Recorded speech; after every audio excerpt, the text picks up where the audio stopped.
Hi Krishna Mataji. Yeah, I started recording Mataji for you. Okay, thank you Mataji. We have 26 kids here, Mataji. Okay. Mataji, can you disable overriding screen share? What happened? Okay, so let's start Mataji. Mataji, He's asking us to not allow us to screen share because right now we can screen share. yeah, we can override. Really? Only participant, only host can share, right? Who put that? Okay, wait. I'll share. I'll remove it. Because then some annoying Stop person will participant start. sharing screen. This said start Okay. screen share. It says this will stop other screen sharing. Do you want to continue? Okay, now you start sharing, Mataji, please. We can still share screen. Why? How can you share the screen? We can override it so then instead of you, Don't do that, na. Don't do that. Don't use that option for me, please. Yeah. I won't, but still. Yeah, we Okay, can't next hear. time I'll make sure that it is not there, okay? Today you please cooperate with me and don't use it. Thank you. Okay, I'm audible. Am I audible? Mataji, little Yes, bit Mataji. loud. Okay. Just go closer to the mic.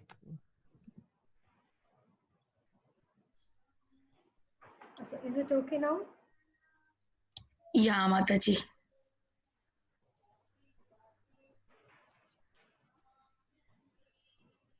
Okay. So let's start.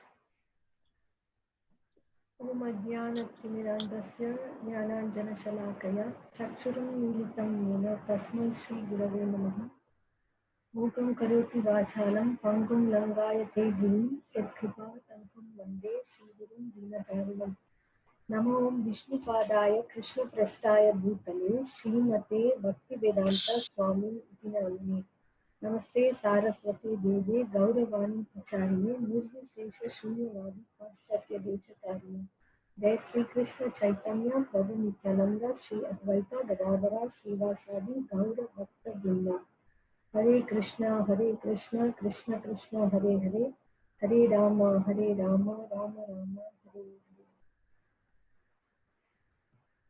Srila Prabhupada ki Jai. Okay, so today's topic is Prakriti, material nature. So is it Mataji, audible, from your Mataji? microphone there is a wind kind of sound coming, Mataji. Okay.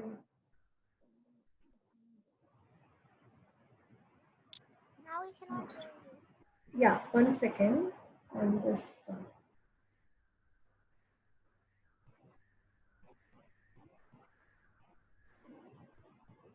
Wait, which microphone are you using? The wireless Bluetooth one. There is, No, make sure. there is some problem in the mic. Can you come? Wait, no, you're not using. Click the arrow next to the mute button, and make sure the microphone is the right one. Am I not audible or is it very low? Like, there's a lot of buzzing noise in your voice. It's fine for me. I hear you perfectly. I hear you perfectly fine. No, no, Mataji, there is lot of wind sound. Now it's gone. When you removed your microphone, it's gone. It's only there when she talks. Yeah, you Is know, there now now? again, now it is. Okay, there we go. There we go. That's a much better sound. Is it? Okay, wait. Never mind. Never mind. We still hear like that sound.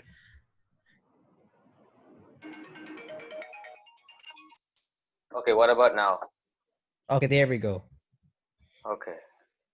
Do that. Sorry. No, it should be better.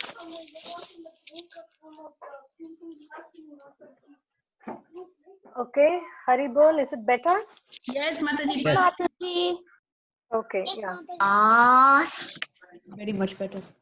So we will start now. We are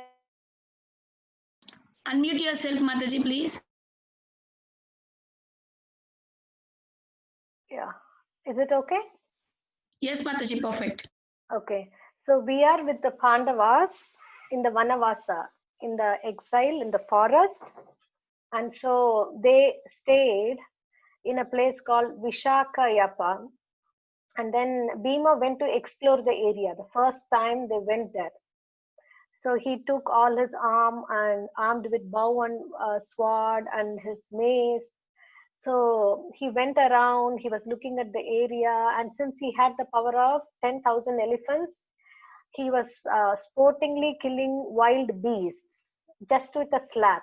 Why he killed wild beasts? Because these wild beasts would eat up the sages and the rishis there. So to help them be peaceful and perform their sacrifices, he cleared many areas, he broke large trees, and then he went around like this. So just by hearing his roars, lions will fled in fear. So when he came out of a clearing, something so huge was just in front of him. It was huge like a hill, and when he went closer, he saw that it was not a hill but a terrible looking serpent. So it had a yellow skin with black spots, and the snake was looking at it as though he's just about to eat him. So, but Bhima has, we know about Bhima's strength, right? When Bhima was just a baby, Kunti Maharani was carrying Bhima the baby, and she was walking over a cliff, and she by mistake, she fell down and she dropped the baby down 100 feet down on a rock. And she thought that, she killed the baby, and she was so worried. I mean, there was a huge noise. And when she looked down, the rock had split into thousands of pieces and nothing happened to the baby. That is the strength of Bhima. So Bhima went closer to see what it is, and suddenly the snake seized him and entwined its coils on him and started to tighten his grip. So Bhima, for him the serpent is nothing, although he cannot, he's immune to poison because of his boon, and he's so strong. He tried to apply his strength and come out of it, but despite all his efforts, he felt that the strength from his body was draining, and he trembled and fell unconscious for several minutes. And this happened several times, and he couldn't understand what it is. Then finally he understood that this is not an ordinary serpent. So he became thoughtful, and he asked the serpent to reveal his identity. And Bhima introduced himself as, I am Pandu's son, I am Dharmaraja's brother. How did you overpower me? That was his first question. The serpent said, first of all, forget that. I am so happy that I got you as a food ordained for me from gods today. And you know what? And the serpent is talking, and he said that my name is Nahusha, and I am a Raja Rishi. So Raja Rishi means he's a king, but he's a sage as well. Normally sages, they're renunciants, they're not into administration. But very rarely there are Raja Rishis like Prahalad Maharaj, Dhruva Maharaj, Ambarish, Yudhishthir. Although they were kings, they were rishis, they were very saintly. So such a person is called Raja Rishi, a king and a saint combined. And what happened, he said in brief that I attained heaven, but after I attained heaven, I was cursed by Agastya Rishi, and I fell down immediately from the heaven to the earth, taking the form of a snake. And what was the boon that Agastya Rishi gave me? Whatever falls in my grasp in the middle of the day, whatever it is my next meal. And Agastya Rishi said that whomever I would grasp, I would take it in my thing.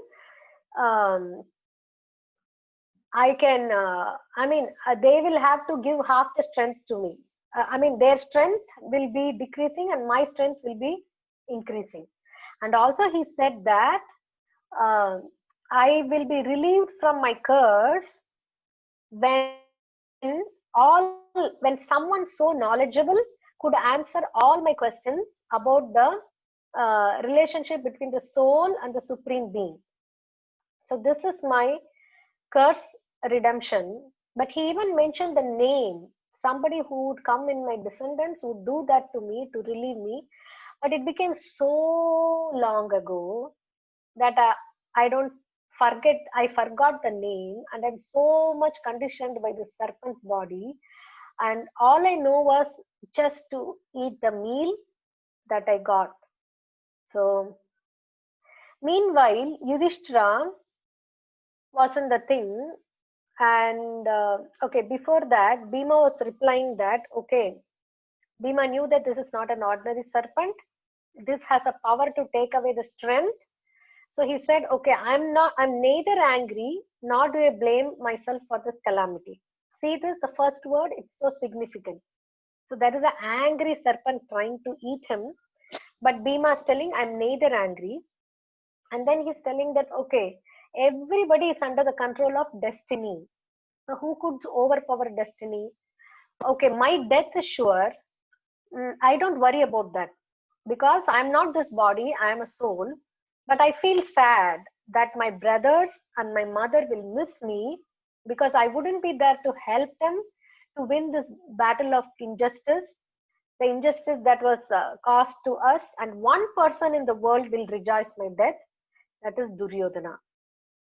So he said all this, and he was thinking that, he's going to anytime be eaten by the serpent.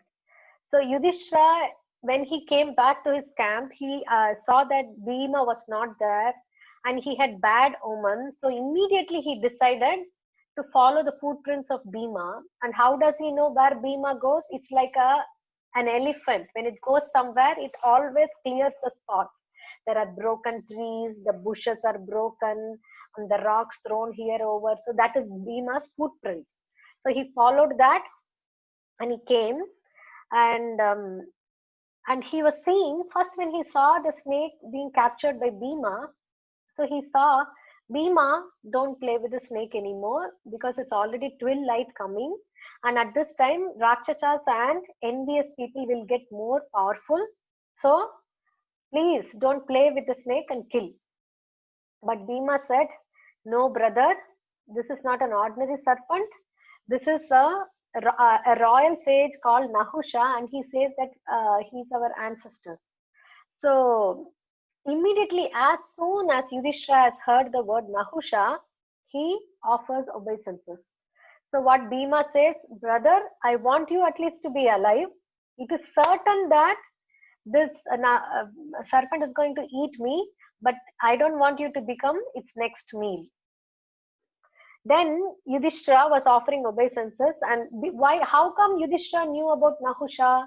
Because Yudhishthira was always spending his time in the forest talking to rishis, and we saw how they got Daumya as a rishi, and they would go to a sage's hermitage, and they would tell not just stories, but the histories, like how Vishwamitra related to Lord Rama so many histories of how Ganga came down, history of Ahalya's curse, and so many things. So all the rishis were telling the histories that had happened, and he had heard the history of Nahusha so many times. So immediately he offered his obeisances, and Bhima at that time was not interested much. So in this conversations, but now he was in the grip of death, and he, for the first time, he appreciated how the knowledge of Yudhishthira is going to give him to life. So he, with a rapt attention, he listened to the conversation of Nahusha and Yudhishthira. So whatever Yudhishthira had gained with the knowledge of the sages so far, Bhima gathered them at that point. So Yudhishthira answered many questions that Nahusha asked, and then what is so wonderful about what finally Nahusha told was, there were a few people who answered my questions like this, but not so much like you, as it is and very clear. But at the same time, what is unique in you is the humility. So that is the touchstone. That is the testing kit to know whether a person is knowledgeable or not. Vidya Vinaya Sampanne Brahmane Gavihistuni. With Vidya, Vinaya should come. Vinaya is humility. So then Yudhishthir asked Nahusha, in spite of having so much deep knowledge, how did he take the form of a snake? Because he has heard about Nahusha, his being ancestor, and he knew that he went to the heavenly planets, but he did not know how he became a snake. So Nahusha started relating his story. Nahusha was the king of the lunar dynasty and he performed 100 Ashwamedha Yajnas and Vajpaya Yajnas. So unless you're so powerful, you're pure, you're sincere, and you're a well-wisher of everyone, you have all good qualities, you cannot do this Ashwamedha Yajnas and Vajpaya Yajna. And so by doing this 100 Ashwamedha Yajnas, he qualified himself for the post of Indra. And Indra, what happened? We all know the story of Vritrasura, right? So Indra, in the story of Vritrasura, he killed Vritrasura. Before that, he killed Twashta, who was a Brahmana, who was performing the yajnas. And then he also killed Vritrasura. So he got affected by the curse of killing a Brahmana. So because of that, he was not able to be the king of the heavenly planets and he was hiding in another form in other planets. So that the heavenly planets required a king. And can you imagine that Nahusha from the earth qualified for that? So they asked the heavenly planets, they asked King Nahusha that because he had no tinge of passion or ignorance in him, and then they asked him, can you come and take over the post of Indra for the time being until Indra came back. So this is how Krishna says in the Bhagavad Gita, Urdhvam Gachanti Sattvasaha. One who is in the mode of goodness goes above to the heavenly planets. So Nahusha went to the heavenly planets, and what happened there? Slowly, because of the power and the opulence and the sense enjoyment present there, and the lack of the association of rishis, of course they were there, but not like here. Here, this earthly planet is a perfect combination of happiness and distress.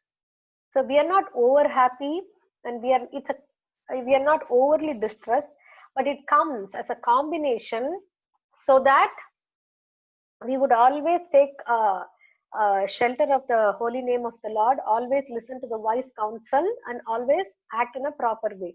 But in the heavenly planets, there is no requirement to follow the rules and regulations. It's a planet of enjoyment, and everybody around you is enjoying. Enjoyment is a normal being there. So it's because of too much of happiness, it is natural that one doesn't think about the Lord. And in the hellish planets, there is too much of obstacles and material miseries that one has to cross over, and one after another it's coming. So it's very hard to spend time thinking about the ultimate purpose of life. So what happened? Nahusha slowly got afflicted with pride and arrogance. There he thought, I am Indra now. Why can't Sachi Devi be my queen?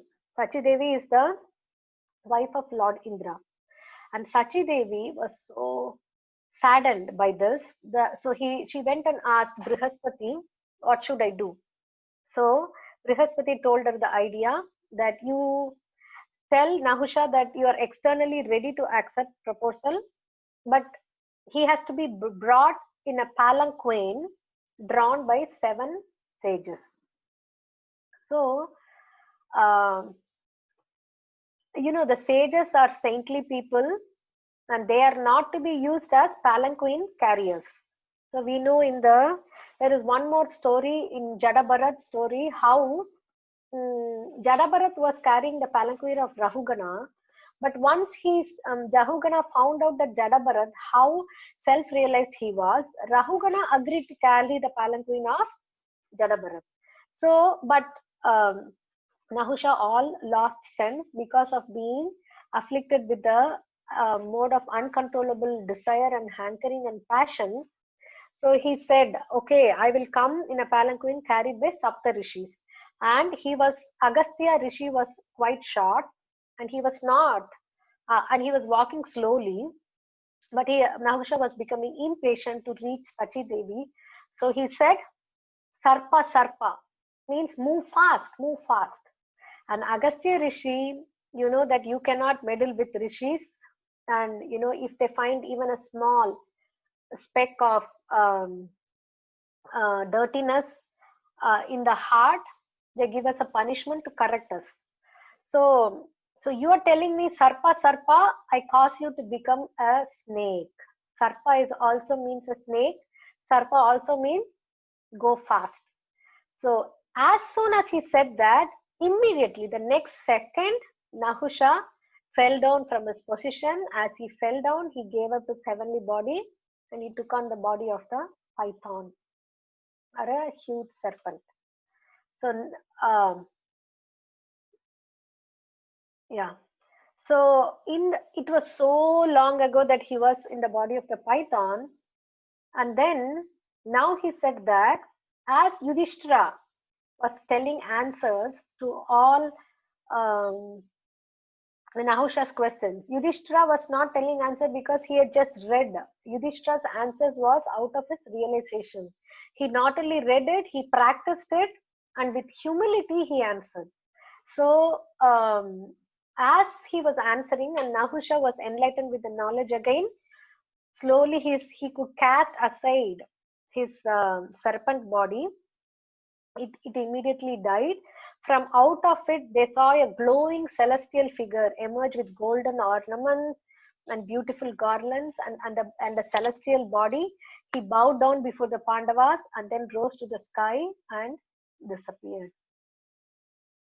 Okay, so now we saw the story of Nahusha, who started as a king, a perfect person, and then who went to the heavenly planets, and then who got affected by pride and arrogance, fell down as a serpent. So how did this happen? So you see the three angel-like looking people here. So they are the representation of three modes of material nature. This material nature consists of three modes. One is goodness, passion, and ignorance. So when the living entity comes in contact with this material nature, he becomes conditioned by these modes. You see, they are like puppets.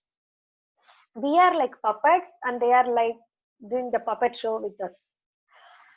Okay, but the living entity, although he is transcendental, he has nothing to do with material nature. He is of spiritual nature, right? That's what we saw when we were doing the soul, the concept of the soul, how we are eternal, we don't die when the body undergoes different changes, we are spiritual in nature, and the no weapons, nothing can hurt the spirit, and the spiritual nature or soul is a superior energy of the Lord, and material nature is the inferior energy of the Lord. But when the superior energy comes in contact with the material energy, he is induced to act according to that nature. So this is the cause of varieties of happiness and distress, because the moment we choose to act in a mode, we get the result of it. And then it is not that we are always in the mode of goodness or always in the mode of passion or always in the mode of ignorance. It is constantly changing depending on our choices. So Krishna, and because of that, because we are acting according to the nature that we have acquired, that causes us, sometimes we are happy, sometimes we are distressed, sometimes it's a combination of both, and all these things. So we have to understand that as material nature is behind our actions. So this is what Krishna speaks in the 14th chapter of Bhagavad Gita about. There are so many things that he spoke, and we have just taken a few things here: goodness, passion, and ignorance. So in the matter of understanding, if you are in the mode of goodness, what would you understand? You know what is to be done and what is not to be done. and you will fear to do things that is fearful. A fool only treads where angels are afraid to go. And what is not to be feared, you will not be feared. And you know what is binding and what is liberating. But when our understanding is in the mode of passion, we are not able to distinguish between religion and irreligion, action, what to do and what not to do. But when our understanding is in the mode of ignorance, we understand the right to be wrong and wrong to be right. So religion to be irreligion, and we always do the wrong action. So what about our determination? When we are determined to do something in goodness, that means that is unbreakable, and we have a yoga practice to sustain that. We control the mind, life, and senses. But when we are determined in the mode of passion, we are always running after fruitive results, and what did I get pleasure now? How much money can I make? How rich can I become? How famous can I become? That would be the goal of life. And when we are determined, when our determination is in the mode of ignorance, we cannot achieve anything at all. So we'll see that many people, yeah, I vow to get 100 marks in this exam. I vow to study this much time, but hardly they would do nothing, because that means determination in the mode of ignorance. There is illusion and fearfulness. Okay, what about happiness in the mode of goodness? So happiness in the mode of goodness appears like poison in the beginning. Oh my God, it's so, I can't do it. I cannot do the chanting. There is no taste in it. I mean, it's so boring to do the japa. That is like poison. But once you keep doing it, keep doing it, keep doing it, at the end, it is so much nectar. That is happiness in the mode of goodness. Happiness in the mode of passion will be, first, it will be so good, wonderful. It's like going to an ice cream shop and then taking the first cup of ice cream, and then you picked only some flavors, and the second cup of ice cream, and the third cup of ice cream, and can you eat the fourth cup? It is hard. So what is so attractive and nectar in the beginning, towards the end, you can't take it anymore. And also, at the same time, it will also affect your health. So happiness out of ignorance is coming just from sleep, laziness. It's like a cat. What does the cat do when there is danger? The cat will close its eyes and think that I am not in danger. So people who think that when there is something, work is pending, you have to do, you simply be ignorant of it. Don't look at your homework, don't look at the assignment. So you feel that I have nothing to do. That is happiness in the mode of ignorance. So same way, Sattva Guna is basically characterized by people who are in the mode of Sattva Guna are filled with knowledge. They don't perform sinful activities, but one trap is that they're conditioned by the sense of happiness. Because of their good qualities, they're always peaceful and they're happy. But because they're happy and satisfied in that condition, they come back again and again to taste the same thing. But Rajoguna is that mode of passion is unlimited desires. After one is done, another one. Another desire is achieved, another one. At one point of time, 100 desires. I want to do this, I want to do that, I want to do this, and always there is never ending. And fruitive activity means looking for results. What do I get out of it? How am I benefited? So self-centered. And then this attraction between man and woman. Always seeing the movies. You see the movies or Hollywood or Bollywood or anything is only this. Violence, and they show the attraction between man and woman. And a revengeful mentality. So that's all made of qualities of passion. And the qualities of ignorance is laziness, madness, and intoxication. Taking alcohol, taking drugs and cigarette, that's going to make yourself forget yourself. That is the qualities of ignorance. So here from the 14th chapter and the 17th and the 18th chapter, there is a list we have given, and you can, we've also shared this in the group. It's very good to go through that. For example, if you want to know about the food, it is there in the Bhagavad Gita, 17th chapter, 8th verse to 10th verse, and Srimad Bhagavatam, 11th canto, 25th chapter, 28th verse. And what it says about the food? In the mode of ignorance means eaten 3 hours after preparation, tasteless, decomposed, putrid, consisting of remnants and untouchable things, unclean and causes distress. Decomposed, all the meat comes in this, because once the soul leaves the body, the meat begins to decompose. The food in the mode of passion are too bitter, too salty, too hot, pungent, dry and burning. It causes misery, but people in the mode of passion, if we are in the mode of passion, we like that hot masala peanuts, that hot thing. After we eat, we can drink water, but still the tongue wants that. So that gives immediate pleasure to the senses. But food in the mode of goodness is, it increases the duration of life, it gives strength, health, happiness and satisfaction, and it is wholesome and pure. So this is just in the classification of food.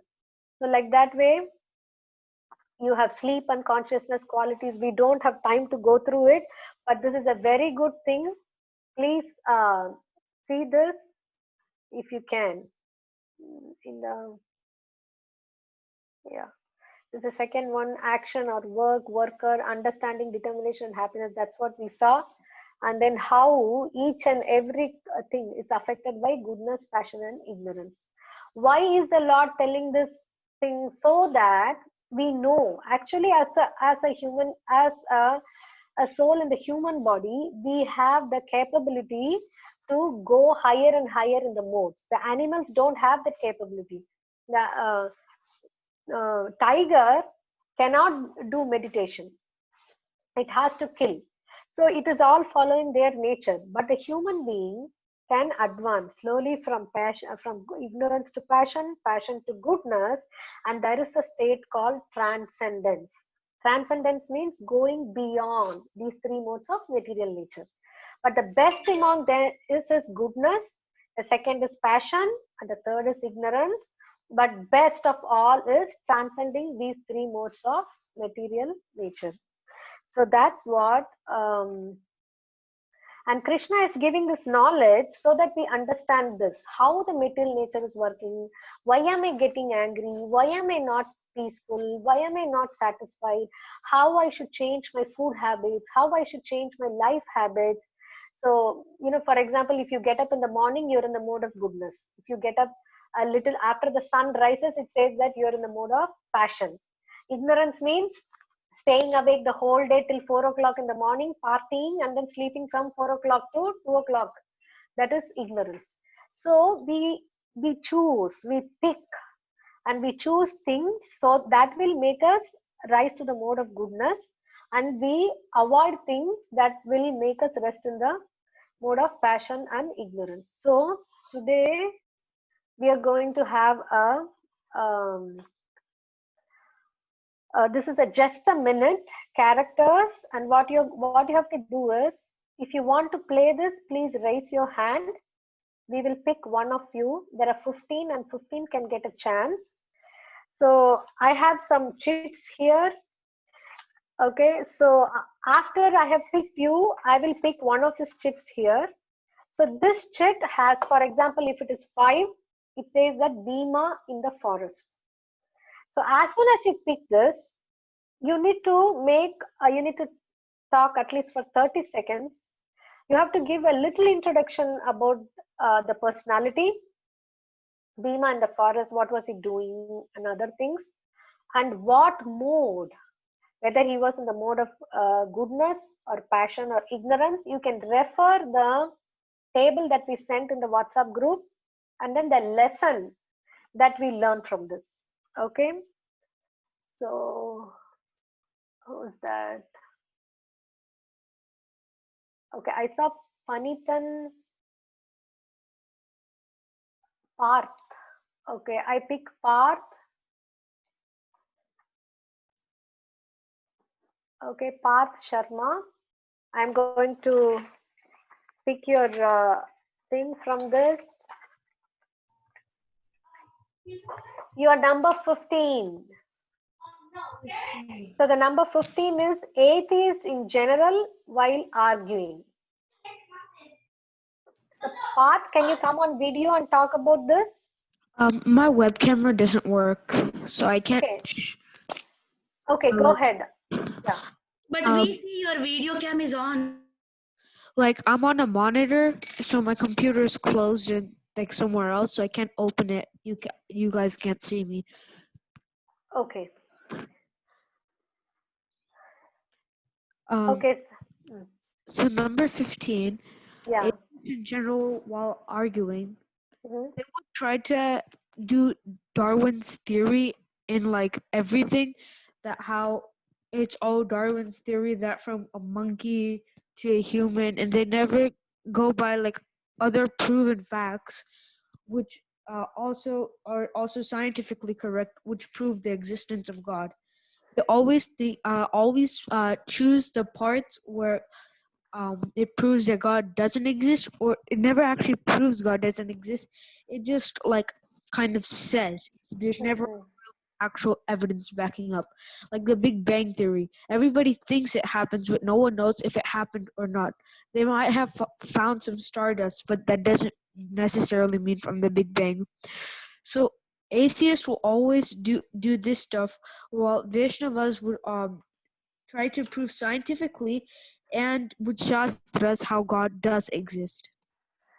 Very nice. Thank you for the introduction. So you gave an introduction, and I wanted to tell you what mode. Can you classify the atheist in goodness or passion or ignorance?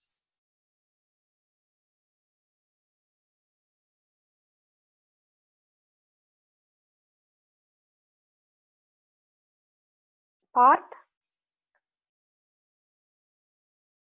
Are you able to hear me? Yes, it just wouldn't let me unmute. So Uh-huh. it would be ignorance because they think that they're pretty much ignoring that God exists, which is the literal definition. Very good. Very good.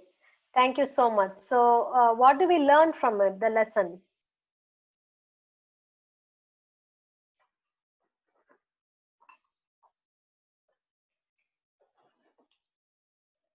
Okay, thank you so much.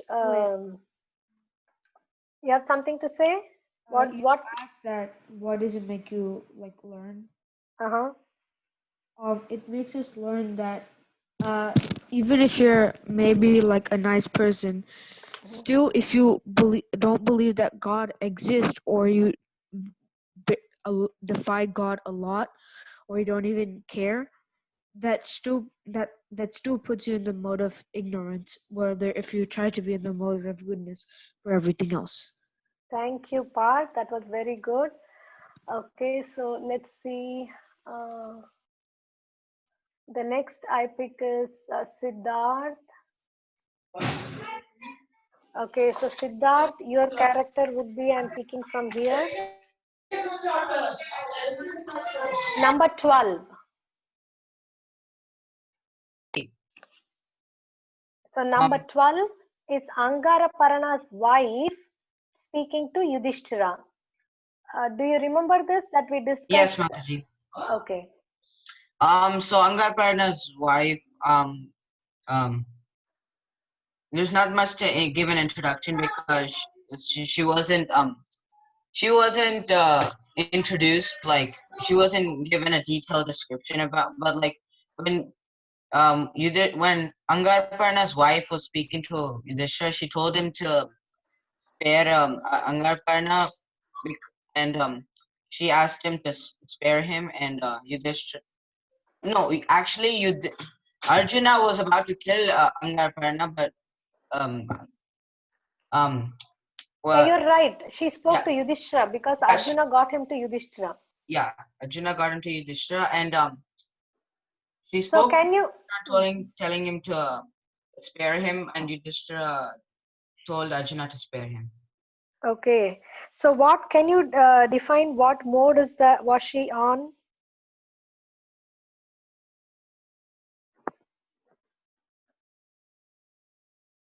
Whether she was in goodness or passion or ignorance?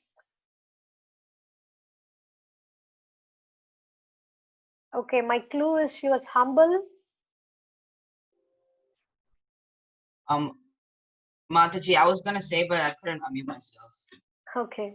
She was in the mode of goodness because she wanted her husband to live. And Okay. she was doing it Okay. for the. Thank you so much. Yeah. So she was in the mode of goodness, and she was humble enough to beg somebody forgiveness for the sake of the life of her husband, but still she was humble enough. So to have some humility to fall at some other's feet is a quality of goodness. Okay. Next is Mishti.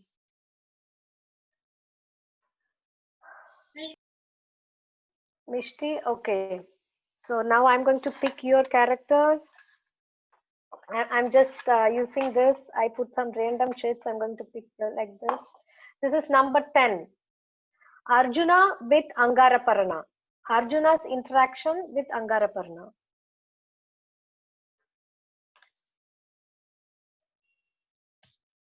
Yes.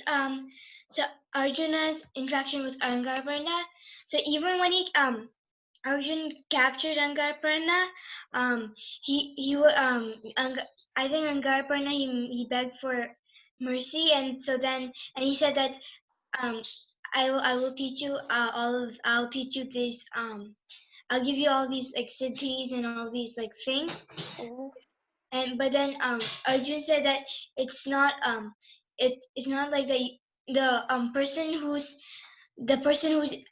who's captured shouldn't the person who captured the person was in captivity, they shouldn't accept all those things from them. So then Arjun said that, okay, how about you you you um you give me that, but I'll give you something in return. Okay, so that's good introduction. Do you want to classify Arjuna's action with Angaraparna in the mode of goodness or passion or ignorance? I think he was in the mode of goodness because he followed the shastras, and he didn't have to give anything to Angaraparna, and he probably didn't even want to, but he did that so it would be fair. Okay, thank you so much. And what lesson do we learn from this? We learned that the one lesson is to even to adhere to the shastras. When they say something, you should follow it. Okay, good job. You did a good job, Mishti. Thank you. So next is Fanitan. You have raised your hand. Hare Krishna, Okay, Mataji. Hare Krishna. So I'm going to pick your character from here. So let me see what you got. So you got number 8, Bhima with the Yaksha.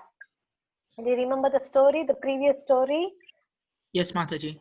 Okay, so you need to classify which mode he was on and what do we learn from this?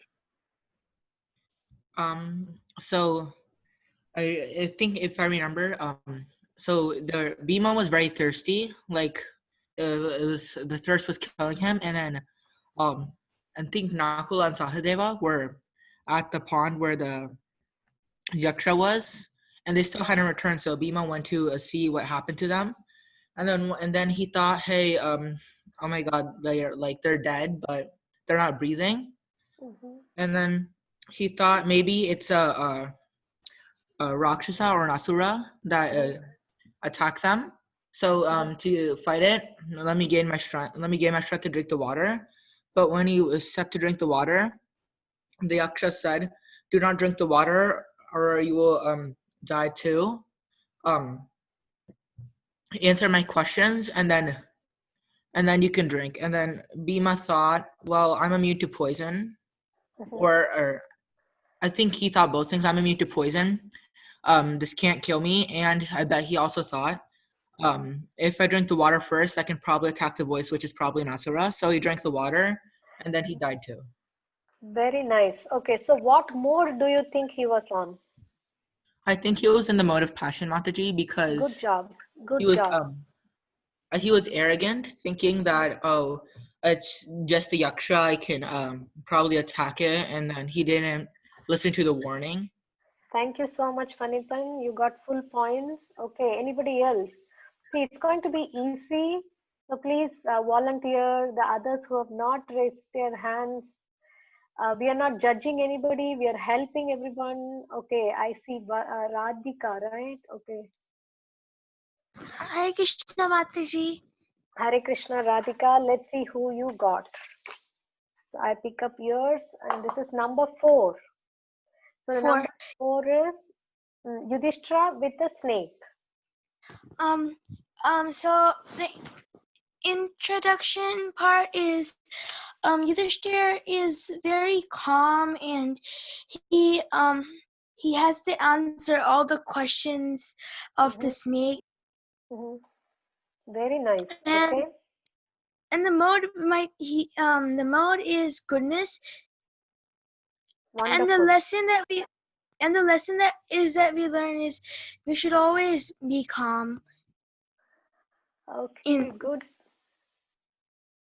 Good job, Radhika. So the lesson we learn is if we have to promote ourselves to the mode of goodness, so we are not perturbed. Thank you so much. So next, who's raising hands next? I see Varun here. So Varun, yeah. Hare Krishna, Varun. Are you unmuted? Yeah, I'm unmuted. Okay. So Varun, I'm going to pick your character from here, and your number is number 2. Number 2, okay. Nahusha as a Raja Rishi. Okay, so an introduction is that Nahusha he got liberated, and one day he wanted to meet Mother Sachi Devi. No, we are only discussing his part here as a king, Raja Rishi, or a saintly king in this planet. Okay. Before he went to the heavenly planets. How was he? Okay. So basically, the Nahusha, he was a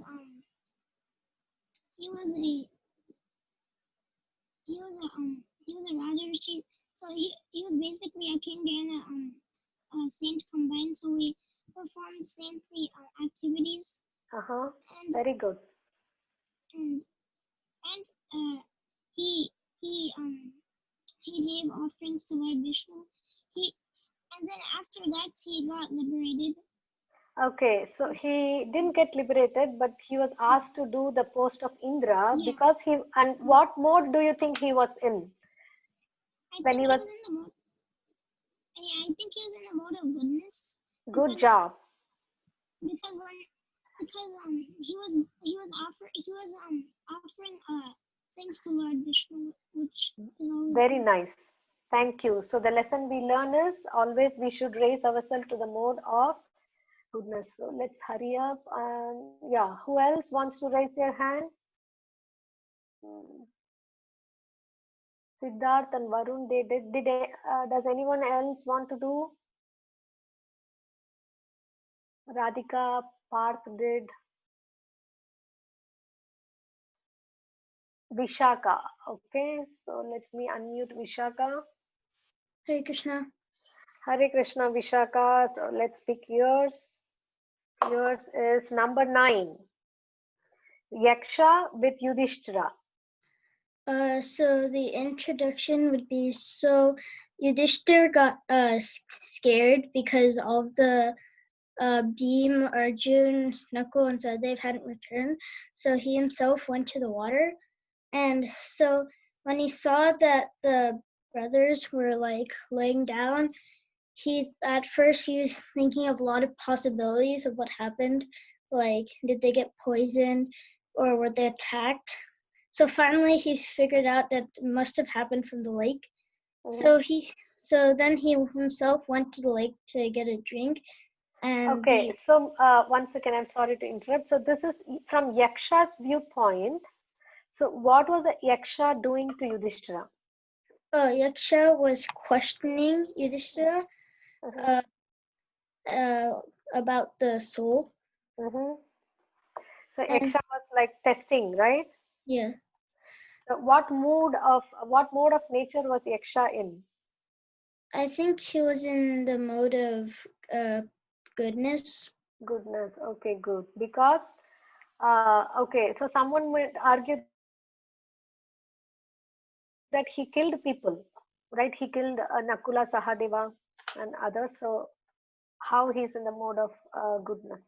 Well, actually, he didn't kill them. It's just that they didn't listen to his warning. Good. Yes. And also, he had put them to deep sleep like death only because he's capable of reviving them, right? So it was Yes. not actually an arrogant act of passion or ignorance. Thank you. That was a nice answer, Vishaka. So who else is in the line to play? Anybody new? I see Siddharth, Panitan. Again, I can give them a chance, but I'm just encouraging others also to Sachi. I see Palomi, Krishangi, Atharv, Aditi, Abhay. Who's this? We see Parth, Mishti, Panitan, Siddharth. Anybody else raising hand for the first time? Okay. So let me pick again Parth.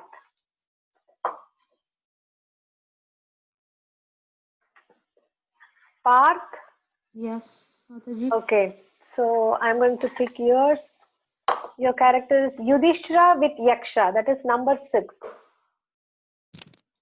So let's be brief. You just give a one-line introduction and just tell which mode and a one-line lesson. Yudhishthira was in the mode of goodness because he knew pretty much everything about the soul and the proper things he should do for his duty and what not to do and what is correct and what is not. So he Good explained job. all the questions asked by the Yaksha. Okay, good job. So what you learned from this? That even if it's someone else you can't see, or if it's anyone, even someone inferior to them, you should always do what they like. You should always respect their property. Good job. Thank you, Yaksh. Thank you, Parth. Okay. So now I choose Mishti. Hare Krishna. Hare Krishna, Mishti. So let me pick up your character. It's number 13. Drupada performing the sacrifice. Do you remember Drupada performing the sacrifice? Yes, Mataji, I remember. So Okay. I think that time, Drupad, he was like very like angry, and he was angry again at Dronacharya for like sending his disciples to conquer him. So he was very angry, and he performed the sacrifice to get Drishtadyumna. He got Drishtadyumna and Draupadi, whom he wanted someone who could kill Drona for him. I think at that time Drupad was in the mode of passion.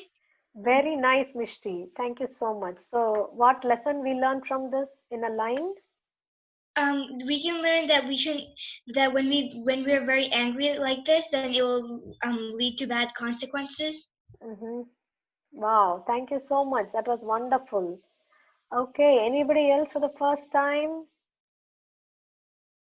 Okay, so let me unmute Siddharth and then Fanitan. Okay, Siddharth now.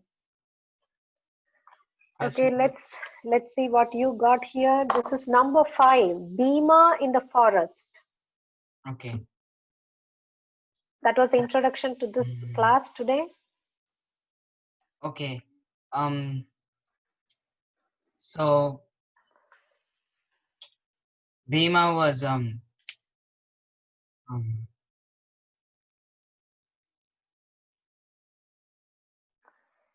In the beginning, Bhima was going in the forest, and what did he do? And analyze that personality of Bhima.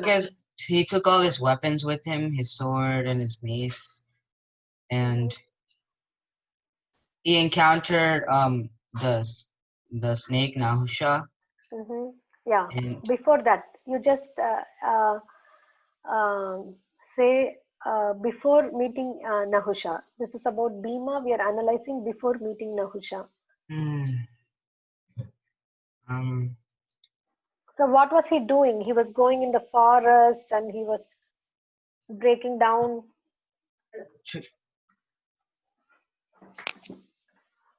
It's not coming to me, Mataji.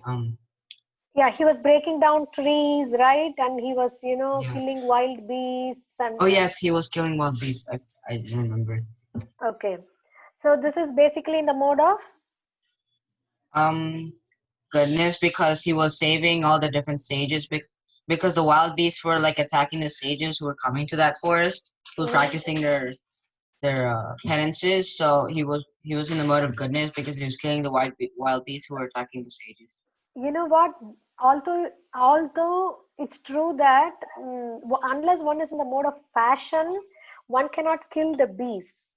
Okay, but because he did it for the welfare of the sages who are the devotees of the Lord, that became a devotional service which is beyond the mode of goodness, passion, and ignorance. Thank you, Siddharth. That was wonderful. And we go again to Fanithan. I would unmute you. Fanithan. Okay, who said I have a question? Somebody. Oh, okay, Fanithan. Let's see who's. We merge, Mataji. How long it will take for you more? So are they done, Mataji? Yeah, they are asking, can we merge? Okay, I mean, this is the last one. We can we'll just do this, and after this we can merge. So this is because I already picked up Fanithan. So your character is number 11, Angaraparana with Arjuna. How did Angaraparana behave with Arjuna? Just keep it real quick. What mode he was in and what lesson we learned. So Angaraparna was taking a bath when Arjuna came to the river, and Angaraparna got really mad because Arjuna disturbed him while he was taking a bath. And so Angaraparna threatened Arjuna. Angaraparna was in the mode of passion because he got angry real fast and threatened someone when he's like, he knows that they're like good people and of I can't remember the word, but like that's nice. Of noble descent, I think. And so the lesson is to not get angry quickly because it'll have bad consequences, because Angaraparna, his chariot got burned down and he almost died too. So. Okay, wonderful, Fanithan. Thank you so much. So we can merge now, but Mishti has a question. What is that, Mishti? Hare Krishna, Mataji. My question is that even though I said that for Drupad performing the sacrifice, even though I said that it was in the mode of passion, on second thought I thought that maybe it could be in the mode of ignorance, because it isn't anger like a tamasic, like it's like a it's like revengeful, and like it's and he was doing that, he was like angry at Dronacharya. So which is it, Rajic quality or tamasic? Yeah, basically it's in the border between both. It's a combination of both. So if we are tamasic, they are intoxicated, they are asleep, they are laziness, they're almost like animals. But so much of activity and fruitive getting the results and feeling hurt, all this is in the mode of passion. But when it comes to anger and a revengeful mentality, then it degrades to ignorance. It is a majority passion and the ignorance combined. Thank you, Mishti. That was nice question. Okay, Mataji, we can merge now. Okay, Mataji. Mommy.